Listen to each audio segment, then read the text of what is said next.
This podcast is sponsored by Cloud Optimizer. As we migrated more of our business to the cloud, we were seeing expenses go up, but we couldn't pinpoint the cause. It seemed less of a cloud, more of a fog. That's why we brought on Cloud Optimizer, and they saved the day. Are you seeing your cloud hosting bills go up and you're not sure why? It's time to put Cloud Optimizer to work for you. Cloud Optimizer analyzes usage patterns, right-sizes resources, leverages discounts you may not be aware of, implements automation, and much more. And by reducing unnecessary expenses and maximizing performance, Cloud Optimizer guarantees you a savings of 5 times what you spend for their service. With Cloud Optimizer, we have our spend under control. Our company is more agile, profitable, and we're getting peak performance from our cloud. Make the cloud work for you with Cloud Optimizer. Get a free assessment and find out how much you can save by going to cloudoptimizer.com. Go to cloudoptimizer.com for your free assessment. That's cloudoptimizer.com.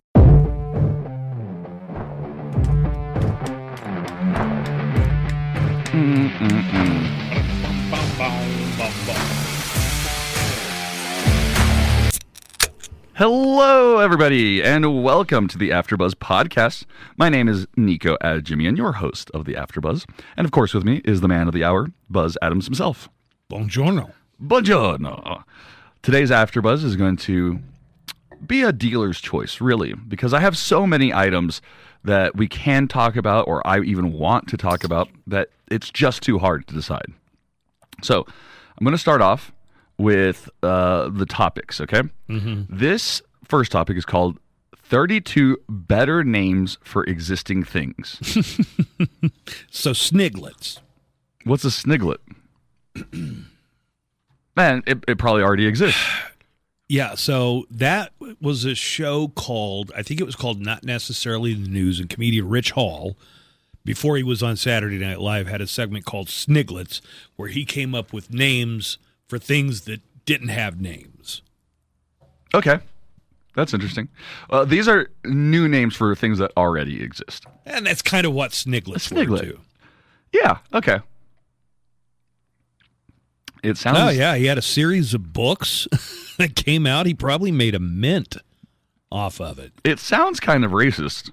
Sniglet is an often humorous word made up to describe something for which no dictionary word exists. All right, so... That sounds like a good topic, right? Yeah. All right, then we could talk about the curse of Ham, how people of faith used a story in Genesis to justify slavery. Now, this one I'm familiar with, so I could give you a little bit of background on that one, for sure. I think I heard a politician recently, a Republican politician, agree with this and say that we should have slavery again. No. I swear to God. In the modern era. Modern era. Somebody said that. Somebody said that. Okay. That the Bible says it's okay. Boy. You can't name who that was or anything. You know, I honestly can't. Through history, people definitely have said that, and I'm sure there are some people around today who still say that, but the story of the curse of Ham was used for centuries to justify not only slavery, but just white supremacy in general. Okay. And finally, in honor of Pi Day coming up, I have 7 mathematical facts that will blow your freaking mind. I don't know, man. For my mind to be blown, I have to at least comprehend them. That's a good point, actually. I'm just not very good at mathing. What about medieval physicians performing vivisections? Well, vivisection is on live people. Is on live people. Yes. God, I hope they had some kind of painkiller and knocked them out or something. How did that work? Oh, so that one does interest you. You know, Nazis and Japanese scientists did it.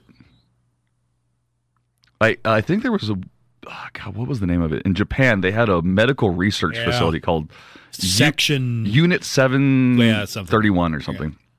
Yeah. And they did some of the most fucked up. Do you know, one of the things they would do is they would expose bodies, like POWs' bodies, to different things just to see what the human body... Extreme cold. Extreme cold. Yeah. Just see what happens if a person is exposed to extreme cold How long does it take to kill him? Right. Horrible. Barbaric. The worst. What if we just take all the pressure out of the room? What would happen? What if we just set this fire on fire and see what happens? How does the human body respond to horrific conditions using actual prisoners? And especially Japan's section or Unit 731, they were very responsible for a lot of these things. But you know the fucked up part is how much medical science they actually did discover through this, and how many of them did not get prosecuted after the war at all, really, because of Operation Paperclip. The Allies' attempt to take... So it wasn't just physicists... From Russia, from Europe, Germany. It was also doctors and biologists from Japan as well, and Germany. You know, Mengele did. He wasn't a physicist. He did research on twins. Right. So he would, if he had twins coming through a death camp, especially if they were children, right? He wanted them so he could run a double experiment. So General MacArthur, in return for not prosecuting any of the Unit 731... None of them? Come on. They had to have hung at least one guy. I think maybe one person. In lieu of prosecution, America would get all the research. That they got from doing experiments on live patients. Yes. What does that make you think about America? Well, I didn't like the idea that Nazi scientists were forgiven and given these great lives in the United States. So messed up, dude. In exchange for us beating the Russians to the moon. I don't think I would have signed off on that deal if I was in charge. Oh. You know what I've been like? We really need your research to get to the moon, but we're going to carve a swastika in your forehead just like in Glorious Bastards. That's the deal. Take it or leave it. That would work for me. Or take the research. Kick them out again. Hey, well, they also, they need their knowledge. Continuing research, right? We probably, I hate to say it, we probably would not have gotten to the moon when we did. Without Werner von Braun's Nazis. Yeah. I want to do the math ones real quick. Sure. Because I think these honestly will surprise you. Yeah. Okay. Once you see my eyes completely glazed over. These are going to be better because these don't deal with numbers. All right. Necessarily. Okay. Number 1, the world's best kitchen tile. There is a shape called the hat that can completely cover a surface without ever repeating the pattern. I can't picture what you're talking about. I'm sorry. For decades, mathematicians had wondered whether a single tile existed that could do this. And Roger Penrose discovered pairs of tiles in the 70s that could do the job. Nobody could find a single tile that when laid out would have the same effect. And that changed when the hat was discovered. This is what the hat looks like.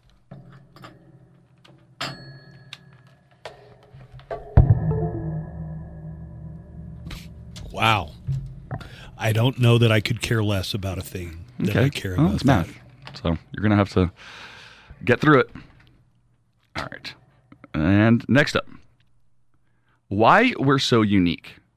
You really are 1 in a million. And actually, you are 1 in 10 to the 10th to the 68th power. This number, dubbed the doppelganger by mathematician Antonio Padilla, is so large it is hard to wrap your head around. It is 1, the number 1, followed by 100 million trillion zeros. And it relates to the chance of finding an exact copy of you somewhere else in the universe. Wait, like on the atomic level? Like all of your atoms are identical to my atoms? No, an exact copy of your atoms in the organization that they are. There is a chance that somewhere else in the universe that exists, and it is 1 followed by 100 million trillion zeros. Mm. So it really makes every single person very unique. All right, here's an amazing trick. Then how do they know about snowflake? How do they know? They didn't look at all the snowflakes that ever fell. What you can do is some type of statistical analysis, and there's only this is based on quantum states and stuff like that, so you'd have to get into the weeds. Number 3, there is an amazing math trick to help you get out of any maze. Okay, whether you're in a real corn maze or whether you are. Oh, I know how it works for a corn maze. What? Just cut across. Oh, there you go. Which is what happens if you go too late in the month of October. Too many fuckers have already cut across. Then it's easy. Yeah, then it's easy. It's the first people that really had to make it. Even if you're doing a maze on paper, always turn right. No matter how complicated the maze is, how many twists, turns, and dead ends there are, the method always works. Just turn right. That seems like a properly motivated constructor of mazes would take that into account and figure something out, possibly by using hat tiles and non-Boolean geometry. Nice. It's not even... You put 2 words together that didn't work. I told you. I admitted it. You know what? I'm not ashamed. I admit it up front. Okay, there is a sequence of numbers that is so difficult to calculate that mathematicians have only discovered 9 of these numbers in this series. And it may be impossible to ever find the 10th one. These numbers are called Dedekind numbers, after the mathematician who found them. And they describe the number of possible ways a set of logical operations can be put together. When the set contains just a couple of things, calculating the number, not that hard. But the number of elements increases, the number grows at double exponential speed, so not just exponential. Do you want to know? I can't even tell you what the numbers are because they're so big. But number 9 in the series is 42 digits long and took a month of a supercomputer calculating it just to find. That sounds like a good use of a computer's time. You know there's something called pure mathematics, right? Nope. Okay, there's something called pure mathematics, which has no application to any real world. Then why are we wasting time on it? Because it eventually does lead to applied mathematics, which you could use. Oh. But like Pythagoras and all that was pure math. That wasn't anything that was helping or useful. It was just for the sake of figuring things out, seeing the mystery of the numbers in front of you. There's a number so big that it honestly can't even fit into the universe. The number of people that Madonna's banged? See, I'm sorry. That's how I deal with... That's some low-hanging fruit there. Are you talking about Madonna again? Yeah, her boobs. She needs that cone bra now more than ever. I'm sorry. I cannot get into finding any interest in math. Fine, you're going to have to. Okay? All right. There is a number so big that it cannot fit into the universe. It is called Tree 3, and it comes from a simple math game. The game involves generating a forest of trees using different combinations of seeds. If you have one type of seed, the largest forest allowed can have 1 tree. For 2 types of seeds, the largest forest is 3 trees. But for 3 types of seeds, all right, you know what? I can already see you're glazed over. Yeah, all right. I cannot believe that anybody, anywhere, finds that interesting. It's fascinating. It's absolutely fascinating. I think you have a brain malfunction. I think there's something that maybe a neurologist should look at, or... Well, I've always been this way, so. What was the thing that you said most people can, when they talk, they see pictures in their head? God, the fact that you don't is just so fucking weird. You guys aren't just messing with me. You are deficient. That's a real thing. God. And yet I seem to be doing pretty good. Mm-hmm. With language skills, sure. But not being able to communicate. Do you know how hard it is to bring up to you? You couldn't even identify the scrub daddy today. A sponge with eyes and a mouth. And when we said eyes and a mouth, you go, once I saw, what? Yeah, but all I could do is see a picture of it. Oh, so all you need is the picture. Yeah. Oh, well, if that helps. Yeah, if we wish we had pictures for everything. Honest to God, what's the point of language arts? I've never seen one What's before. The point of the point of language, Buzz, is to construct an image in your head of what I'm trying to talk about. So if we talk about words, you're supposed to go, oh, I'm putting that image together in my head. I might be neurodivergent in that respect. So you're really kind of like picking on a handicapped person. So I know you're joking. Like I know you're joking, but I kind of am. But you're not diagnosed yet, so I can make fun of you until you're actually diagnosed. Yeah, the Scrub Daddy. Buzz, it's a sponge with eyes and a mouth. What? I pictured my brain cannot imagine. What does sponge with two holes for eyes? Somebody glued on some of those googly eyes you could buy at Hobby Lobby. Honestly, that's what I thought you guys were talking about. Who cares? But this is even worse when we're talking about other stuff that's more important. I go, all right, so just imagine this shape doing this, and you go, I can't imagine what you're talking about. Yeah, right. I am kind of picking on a disabled person. I don't know what. I'm not even defending myself at this point. I'm not even curled up in a ball. I'm just letting you sit there and wail on me. I don't know what else you want me to do. Change. I can't. Change. Yeah, that's impossible. I'm just kidding. I love you, even though you can't picture things with your smart brain. For as smart as you are pretty dumb in some things. Yeah, it probably applies to a lot of people. No, but as smart as you are. I bet there was something I could do better than Einstein. Whatever it is. Writing haikus or whatever. I don't know. I bet I could fuck better than Einstein. Writing haikus. Yeah, no, I'm sure. You're right.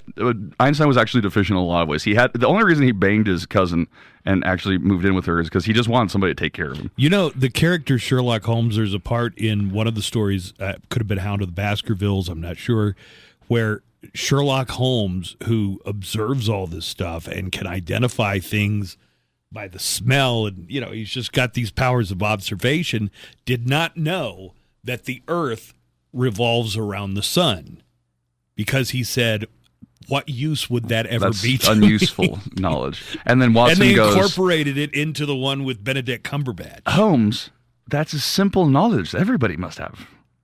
Yeah. Well, it's not useful to my cases. Yeah, right. So anything not useful to the radio, is that how you feel?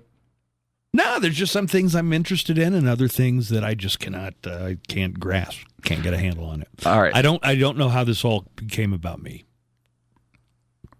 I mean, isn't everything about you at the end of the day? Mm-hmm. All right.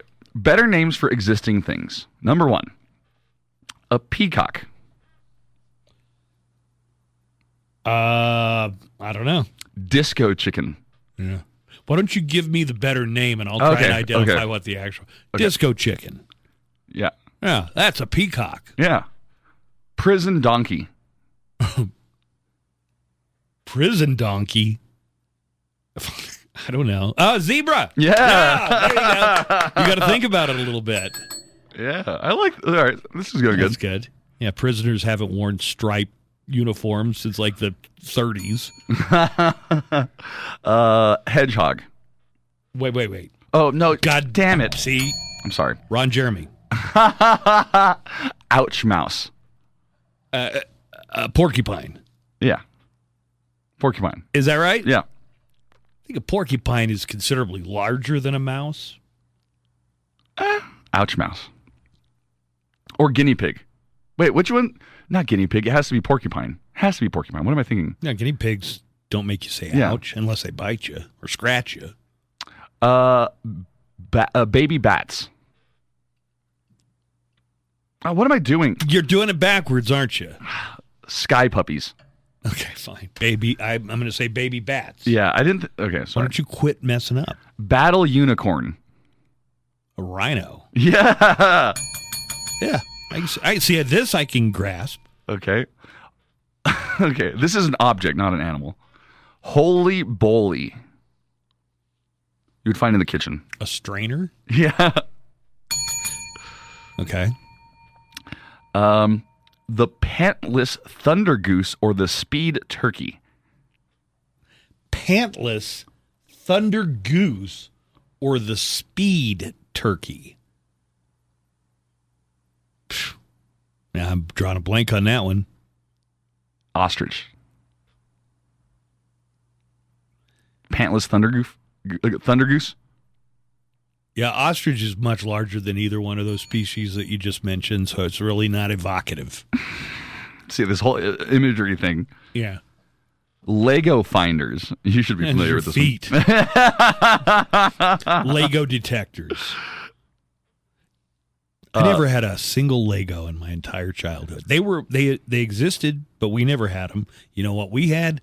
Lincoln Logs. I had Lincoln Logs too. Mm-hmm. Lincoln Logs were fun. What, did you have erector sets? Yeah. At one point, I had an erector set. That sounds I got gross. my first erector at about the age of, I want to say 8 or 9. Didn't know how it worked at first, but I stuck with it long enough that I finally figured out. Oh, so what? Erector sets were basically like metal yeah. that you had bolts to, and you could make it. You could make a crude pulley, I think, or a lever. You know, you could make. I don't really remember playing much with it, but I did have one. Ice duck. It's penguin. That's right. Piggy Smalls. One of those little miniature pigs people keep in their house? Yes. Right. A teacup pig. You know, those things don't stay that size, right? The teacup pigs don't? They grow up, they get big. I almost wish they could find that disease that Robin Williams had in Jack? Yeah. Oh, no. That's the opposite. That's where the body would grow, but the mind would stay young, right? In Jack, he is like a 10-year-old boy, but his body looks like that of a 40-year-old man. And then by the end of it, he just graduated high school, and he was like a centenarian. Yeah. His body looked like he was 100 years old. That was Jack. Not to be confused with Benjamin Button. Benjamin Button was born, and he looked like an old man. And then he got younger. And then he got younger until he eventually was a baby and died. There's a condition. Oh, it's what Emmanuel Lewis had, and who's the other small person? Gary Coleman? Gary Coleman. What do you think it's called? I don't know. What did they have? Now, there is a condition that makes you look young. Oh, yeah? For a long time. Even though you could be older. Well, makes you look very young. The one that the Robin Williams movie is a real condition, but it doesn't come with size. You're not the size of a 40-year-old, but your bones get brittle, your skin starts to sag, you take on a lot of the characteristics of an elderly person. Mm-hmm. And that's, well documented. Not common, not by any stretch, but enough cases that it's fully documented. Like, I think puppies and kittens are so cute that they should be able to keep them that size and looking that way forever. Well, our dogs, our domesticated dogs, have a lot of puppy characteristics of wolves. So wolf puppies have larger eyes. Our canines have larger eyes. So their eyes get smaller as they grow? No, just that our dogs have been selectively bred to look more puppyish. And behave more puppyish. Yeah, totally. It's just part of the domestication process. We like puppies. We probably look a bit different than our ancestors. I'm not talking about when our ancestors were different species. I'm talking about, fully modern Homo sapiens, but we probably have some physical differences between somebody that lived 18, 20,000 years ago. A tail. No, they wouldn't have had. They would not, unless it was a vestigial tail. Okay. The food library. What do you think we should call the food library? Golden Corral? No, this is a thing. Like an all-you-can-eat buffet? No, this is a thing in your house. A recipe book? I don't know. The refrigerator. Should now be called the food library. That's a terrible name. You kind of check things out. Yeah, you don't check them back in, though. When you get new stuff. It's not how libraries work. Okay, this is a creature, an aquatic creature you might find in a river. We should call it the American murder log. Or at least Florida should. It's an alligator. Yeah, an alligator. Or a crocodile. We have both. Crocodile. Did you know the Everglades in Florida are the only places where crocodiles and alligators coexist? No, I didn't. And if alligators and crocodiles can coexist, why can't we? Republicans and Democrats get along. Okay. The Queen's beanie. Queenie beanie. A tiara? Yeah, or a crown. Yeah. These are not as good as sniglets, I can tell you that. Terror trout. Fucking piranha. That would work for piranha. Or great white shark. Again, it's apples and oranges. A trout is nothing like a donkey and a zebra. How related are they? Yeah, from a distance, at least they look the same. Okay. City boners or schlong scrapers. City boners or schlong scrapers. Yikes. I mean, it's in the name, dude. City. I don't know. City scraper? Skyscraper, sorry. Is a city boner? Yeah. A skyscraper. Or a what? Or a schlong scraper. Skyscrapers are city boners. Oh, just because they're phallic? Yeah, they're giant dongs. Yeah, these are dumb. Some of them are dumb. You don't think that... When I look at a city skyline, I don't say, look at all the penises.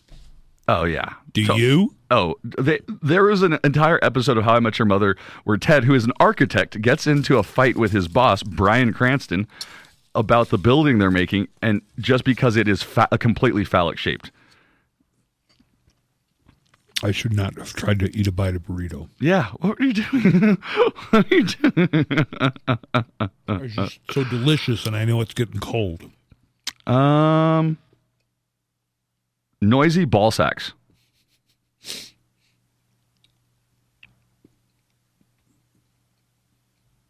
I don't know. Maracas.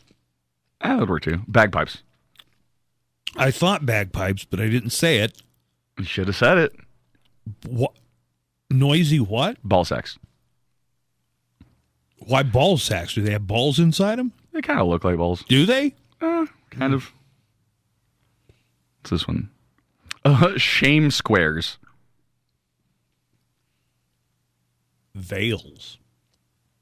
Veil? A shame square. Yeah, a veil could be a shame. Like, yeah. In a country where women can't show their face or whatever. This is specifically talking to the... what's the thing you use to weigh yourself? A scale. A home scale. A shame square. They're not all squares, though. Mega sprouts, cabbage. Sand moose. Wait. Oh, crap. I wanted to do that one. American horse pirates, cowboys. Tree hamster, squirrel. I've grown tired of this game. Okay. Berry fuckers. That's going to be a blending machine. All right. And finally, what was the last thing I was going to bring up to you? Oh, the curse of ham. How about this one? Soup coolers. Ooh, a soup cooler. Ice. No. Your mouth. Your lips. Your lips. Those are your soup coolers. I've actually heard that expression before. From your mom? No, this one was not from my mom. I think I heard it in a movie or something. What do you think your mom and your Aunt Deb? Aunt Brenda. Your Aunt Brenda are doing right now? Cleaning something? Or they wanted to go to the outlet shops because that's what ladies do, I guess. I don't know. Waiting for me to get home so they can make me lunch, probably. Ooh. All right, then let's get done with this. Thank you. Nico brought a burrito today. Just explain the curse of ham real quick. So this is a story from the book of Genesis in the Bible, and it follows the events of Noah's Ark. So they're off the ark. Right? Where did all these other people come? Because the Bible gives you a manifest of who's on there. Noah, Noah's wife. Yeah. So how do you start civilization with just you and your family? Genesis book of 9. Genesis chapter 9. And Noah began to be a husbandman, and he planted a vineyard, and he drank of the wine and was drunken, and he was uncovered within his tent. And Ham, the father of Canaan, saw the nakedness of his father and told his two brethren without. Now, the brethren are Shem and Japheth, okay? Okay. And Shem and Japheth took a garment, laid it upon both their shoulders, and went backward and covered the nakedness of their father. And their faces were backward, and they saw not their father's nakedness. Oh, forbid. God forbid. You should take a blanket to somebody and catch an ass cheek. You know? What a weird... I mean... I don't want to say it's weird, but it's just like, obviously this was written by people of a different time. Yeah. With different values, and that people say they base everything they do upon this book. Now that seems weird. And Noah awoke from his wine and knew what his younger son had done to him. I knew it! You told him I had my balls out! And he said, Cursed be Canaan, a servant of servants shall he be unto his brethren. And he said, Blessed be the Lord, God of Shem, and Canaan shall be his servant.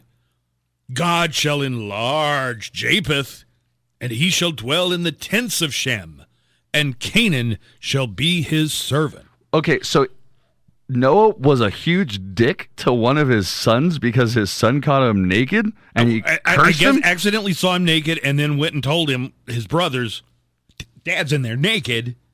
And for slave! You're going to be a slave to your brothers now! Huh. Interesting. So not to be confused with the mark of Cain. So Cain was one of the sons of Adam and Eve. Yes. The other was Abel. Yes. Cain slew Abel. Yes. And his punishment was that God condemned him to a hard life and put some kind of mark upon him, although the Hebrew doesn't Not specify. specific. It doesn't say what kind of mark. A lot of people through the years have taken these two stories and took it to mean, well, the mark was dark-colored skin. Oh. And the punishment to be servants, well, that applies to people who have the mark of Cain or dark skin. Right. So the Bible obviously says slavery is okay. Also, you better not catch a glimpse of your dad naked, or you and all your children and grandchildren and descendants should be slaves. Like I say, weird book, weird times, very different times. You know, the audience that read that 4,000 years ago is it just has a different, we're very different. Well, and it also is interesting to see. I mean, Protestants and Catholics were all involved in the slave trade, but Catholicism. Let's expand that a little bit. Pretty much every human culture was involved in slavery. Right. Muslims, Christians, Catholics in the Americas. And they all justified it differently. Some Mesoamericans were enslaved by other Mesoamericans, and there are plenty of slaves in the Orient. The Orient? Well, the Orient. That's what they used to call it. Slavery was a universal. But it's different how it gets justified by everybody. And Catholicism and Christians were known for their healing the weak, the shepherds of the meek and the powerless. That is where Christianity comes from, or at least parts of it. Well, protectors of the sheep and the weak and the sick and the poor. The Quran has many instructions on alms giving, that is, giving money to the poor, taking care of widows, things like that. The Bible's not unique in that. Well, I've been reading about this. Muhammad was very much influenced by Christianity, and he really liked that part of it. There were monasteries in the Arab world when Muhammad when he lived. There were monasteries. Well, he was also part of. Back then, Arabians did a lot of caravanning, so they would take things on these big trade trips up north to different areas, and Muhammad was part of caravans a lot, so he came into contact with historical Jews and Christians around Palestine. Mm-hmm. So he would have been familiar with And he was impressed by certain parts of each thing. Yeah, certain principles that he really liked. Especially the whole almsgiving and the what would you call that part of Christianity? The goodness part, the one that really looks. I mean, half of our audience is not going to like that, but I would call it social justice. Yeah, absolutely, the social justice part. Yeah, sure. Taking care of the weak, making sure that people don't go hungry, that you care for orphans and widows, that you are kind to strangers, was a huge part of nomadic culture, which is what the ancient Israelites were. Mm-hmm. And even those caravans you're talking about, and to this day, there are plenty of nomads. And one of the most important foundational principles in a nomadic worldview was that you be kind to strangers. Yeah, because you may find yourself. Yeah, right. There was a whole thing about honoring and keeping guests safe that was a very big part of the Old Testament. That's one of the examples, I think, where we could be more like the Old Testament. The Good Samaritan. Well, that's New Testament, but yeah. Okay. Good Samaritan was a parable that Jesus told his disciples. So I'm right now reading a history of the church, the Catholic Church, right from the death of Jesus, Good luck, because our knowledge is fragmentary. It's based upon, a lot of our knowledge is based upon church tradition and what they say. A lot of that's made up. Kind of, but they actually do have letters that they can trace back to, like Paul's letters, to the Corinthians. Yeah, but they don't. They have copies of copies, not a single original document that was penned by any of the disciples or Paul the Apostle. None of those original documents. The best we have are copies of copies. Yeah, but within 100 years, it's nothing crazy. That's like, they only really heard about it 500 years later. It's like within 100. People who study ancient documents, especially biblical text, are able to see that aspects of it, including sometimes entire words, were substituted with just one copying. So by the time you get 100 years and the thing's been copied a few times, you have something very different. We don't know. There's a lot of different reasons for that. One, because, like you said, they were translating and copying differently. Also, because they wanted different versions of the Bible. The Bible was originally in Coptic Greek, but then it was originally in Hebrew and some other language, the Old Testament. And then Jerome, in the 400s, for the Catholic Church, he wanted it translated into Latin. Mm-hmm. So that became the Vulgate. Well, so now you get all these things that are coming from Hebrew, Greek, Latin. Eventually, the King James Bible. Yeah, tell me if you've covered this. Of course, there was no printing press. Everything had to be copied down by hand. And this was copied down by scribes. Yes. So that was a scribe's job, was you take this document and you write it down so there are more copies of it. And what the scribes frequently did was wrote notes in the margin. Well, yes. With each passing copy, so somebody would copy the copy and they might put whatever was in the margins, they might put it in the text, or they may take out a part. The scribes were not like a photocopy machine. From what I'm reading, the scribes took their job very seriously. Did. And while mistakes did happen, they were also very careful to try and keep as much as the original language as possible. But it's like a game of telephone. Anyways, my point is that Christianity was so mixed up right after Jesus died. Okay? Well, let me just say, you had the original followers of Jesus were exclusively fellow Jews. Yes, they're all Jews. So they're actually called the 500 people in the area where Jesus was preaching, and that what you could call like the earliest Christians were called the witnesses of Jesus. So they probably held a higher place than anybody else. But they're the ones that went on to spread the word. They started their own little communities. But they didn't, and like you said, they're all Jewish too. the Last Supper, for example. It became a big deal in the New Testament. There are letters written where Paul is telling people, don't tell the Gentiles, that is the non-Jewish people, don't tell them that they have to be circumcised. Okay, so that's what's interesting. All right, so that's what I'm getting at right now. And there were other people at the same time who were like, no, if they're gonna join our religion, they're gonna get circumcised. I don't care if they're 50 or 100. Specifically, Peter and James, they did want the circumcision. They thought, because Judaism is a lot like it's not about a belief system. Judaism is about like, if you believe, if you do, if you act, if you cut your penis the tip of your penis off, if you pray for every single feast holiday that we have, the action is what constitutes their faith of doing things.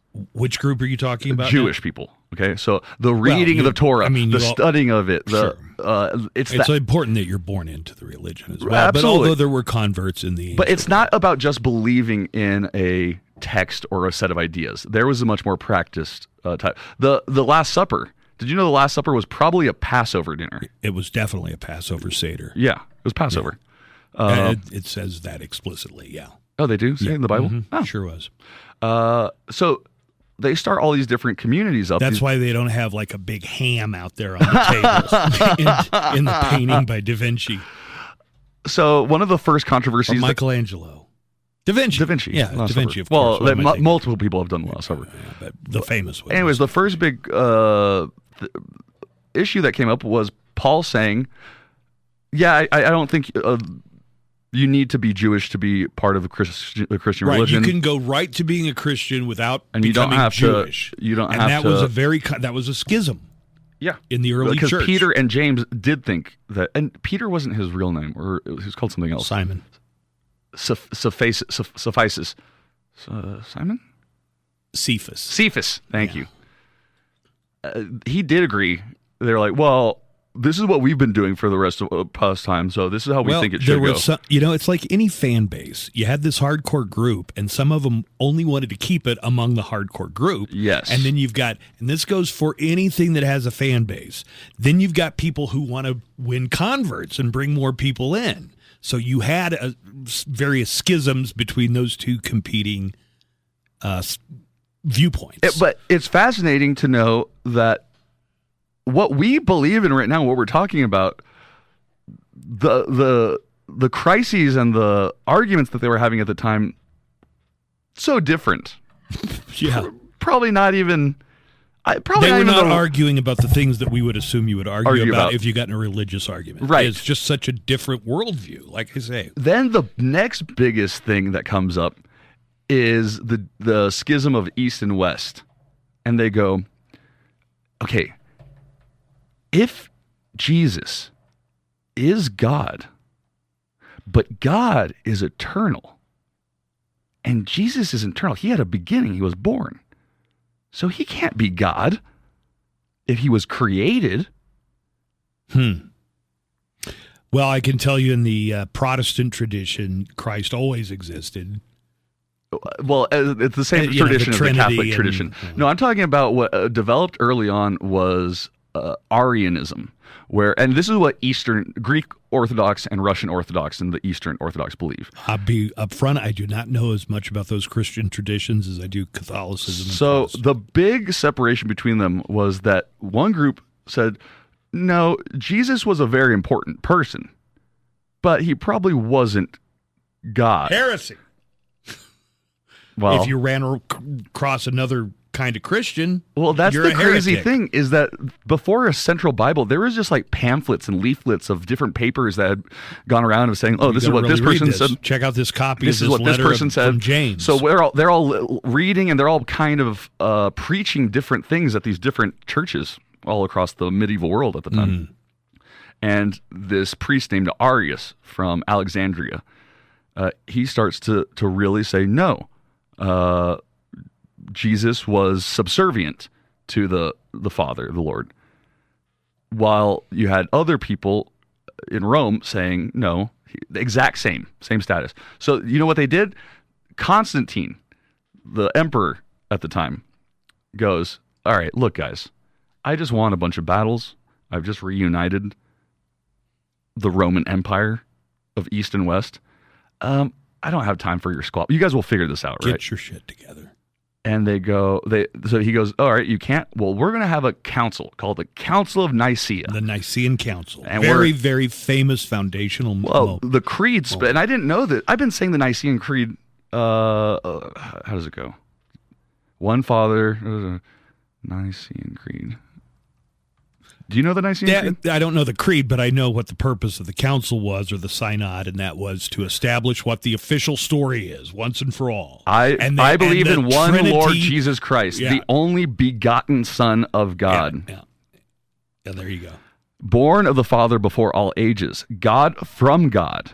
See, get it? God from God. Jesus was already God. God from God. There's no mother involved. Light. Well, it's also saying that Jesus and God were equal. He wasn't subservient in any way. Just light from light. True God from true God. Begotten, not made. Because if he was made, that means that he has a beginning. He's not eternal. All right. Consubstantial with the Father. Through him all things were made. For us men and for our salvation he came down from heaven by the Holy Spirit, was incarnate of the Virgin Mary, and became man. Think if all of those people that spent so much time thinking about this had been thinking about like water filtration and electricity and medicine, if they had put that much effort into any kind of science, where would we be now? Good point.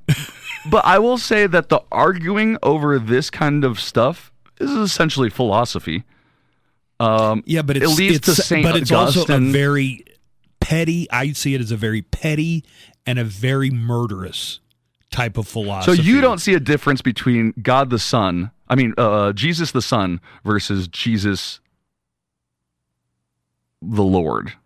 Because one, like the Eastern Orthodox, they see Jesus as more of a prophet, not really. Like they don't pray to Jesus like he was God necessarily. I think a lot of this is imaginary, based on probably a real person. There were several messianic figures at the time around that area of Palestine. It's probably based on a central character. Not all historians in me, and I will take you to my Father's kingdom. Yeah. I'm just saying, if they'd have studied like germs and diseases and science, stuff, maybe the whole world would have been a lot better if they'd gone that route. Think of, good Lord, what a rabbit hole to go down and stay in for 2,000 years, right? 2,000 years. People died over this. Yeah, people were tortured over this. The all-knowing and infinitely kind and wise ruler of the universe wants me to burn you to death because you believe slightly different than what we believe. It seems like a major, major folly. All right, we got to get out of here. But before I do, the original disciple, what's the difference between a disciple and apostle? Disciples were those that, according to tradition, followed Jesus around in person, traveled from town to town, were at the Lord's Supper. They were kind of his posse. Okay. Apostles were people who wrote letters. Some of the disciples were apostles. In fact, an apostle and an epistle is a letter. Oh. Paul never saw Jesus with his own eyes. He had a conversion experience. He had been a tax collector, Jewish. right? No, he was a Roman Jew who was a persecutor of this crazy heretical cult called Christianity. He would go and persecute Christians, especially from Jews who were Christians, which was most of them at the time. He had a conversion experience on the road to Damascus where a blinding light, blinding literally, it blinded him, and a voice from heaven spoke and said, I am Jesus, he whom you persecute. And his name was Saul at the time, so the voice told him, your name is Paul now, and you're going to go out and preach my word. Your name is Paul, bitch. They were all martyred, right? Or like Peter and everybody. James. It seems like everybody but John. John was the only major early Christian figure who died of old age, and some people say at extreme old age of like 110. That's pretty cool. But then I read about what they did to the other ones. They were so cruel. Peter was crucified upside down. But he requested that because he wasn't worthy to die in the same way that Jesus died. So he asked them to crucify him upside down, and they said, yeah, why not? They went along with it. And Bartholomew was flayed to death. Yeah. What the fuck, dude? Yeah. Crazy. More and more, I'm finding Christian theology fascinating. I don't really know any of the spiritual, if I'm taking any of the spiritual lessons from it, but I think that history. Well, you got to remember, the thing you have to remember, though, is that this, whatever you think of it, the way this developed, influenced art and government and social interactions. You know what? Even science, I'll say. Galileo, I bet, was influenced by some type of. Yeah, he had to take back that the Earth revolves around the sun. Right? He was influenced to not get burned at the stake, so he. I don't think it worked. I think he still was burned at the stake. He was not. Galileo wasn't? Nope. Who was? Bruno. There was one who's an early scientist named Bruno. Can't forget about Bruno. Yeah. There were some scientific martyrs to the Catholic Church, but for the most part, at that time, at Galileo's time, they would give you the options to recant, and it would take back the crazy things you were saying. Famous quote: Galileo famously recanted, but under his breath, and so that only a few people could hear him. He said, "Still, it moves." Meaning the earth. So it's like jinx. Got my fingers crossed. Still moves, bitch. All right, that's going to do it for today's episode of the After Buzz podcast. Thank you for tuning in. Don't forget to listen to the Buzz Adams Morning Show Monday through Friday, 6 a.m. to 10 a.m. on KLAQ 95.5 or wherever you get podcasts. That's right, we have the daily digest of the Buzz Adams Morning Show on demand, wherever you get your podcasts or on the KLAQ app on your phone. Talk to y'all next time.